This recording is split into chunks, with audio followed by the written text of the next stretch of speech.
GM LeBron does it again. What's going on, y'all? 5 Sports Talk back at it with another video talking some NBA and talking about the latest moves that LeBron James, the quote-unquote general manager of the Cleveland Cavaliers, was able to reel off, and that is signing Deron Williams and Andrew Bogut after they were bought out by the Dallas Mavericks and became free agents. Now, we all know that LeBron was clamoring for the Cavaliers to get more help, particularly a backup point guard, playmaking point guard, and another center or a power forward.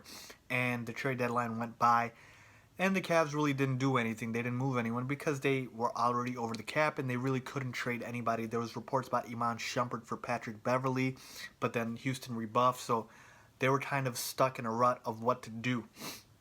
Then this happens, and you can sort of think about it as a blessing in disguise for the Cavs, because that is exactly what they got. They got their backup point guard in Deron Williams and their backup big man in Andrew Bogut, okay? And both of these guys, yes, I know they are quote-unquote washed up.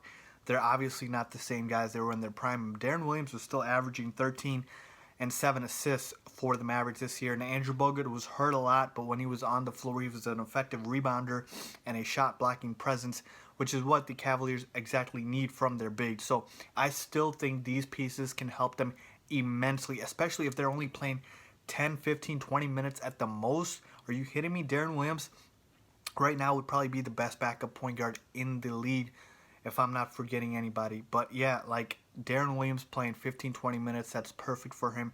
Andrew Bogut, you know he can't stay healthy, so he needs to play as few minutes as he can. So these are the perfect roles for those guys to play on the Cavaliers. Now this changes up the whole depth chart for the Cleveland Cavaliers. You know, before they were the less talented team than the Golden State Warriors and had the same amount of depth. They didn't even have more, so they were losing in both aspects. But now you look at their depth. You got Kyrie, you got Deron Williams backing him up, you got J.R. Smith at the 2, Iman Shumpert backing him up, Kyle Korver is there as well. At small forward, LeBron James, of course, Richard Jefferson, even Korver can play a little 3. Kevin Love, when he gets back and being healthy, at the power forward slot with Channing Frye backing him up.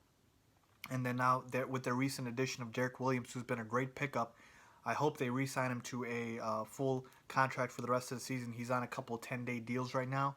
And then at center, they didn't really have anyone behind Tristan Thompson, but now they have Andrew Bogut. So if you look at that, the Cavs now go 12 deep, which is huge because the Warriors at most go 8 or 9 deep, you know?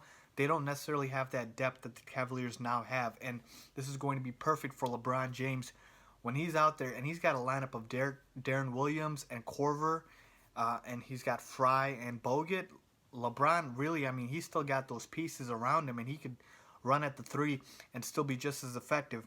And so this is going to do big things for the Cavaliers, and I feel like now LeBron James has gotten the help that he needed.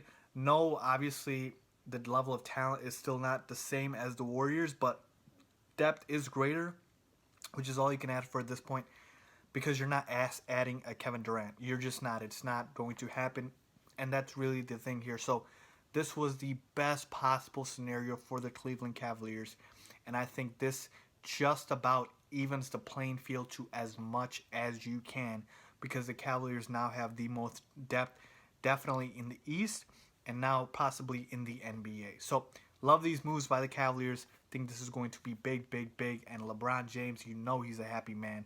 Those are just my thoughts. Let me know what you guys think. Leave a comment down below on if this move puts the Cavs above the Warriors at the same level or still below them in levels in terms of a better team talent and depth. And as always, don't forget to subscribe. Thanks for watching.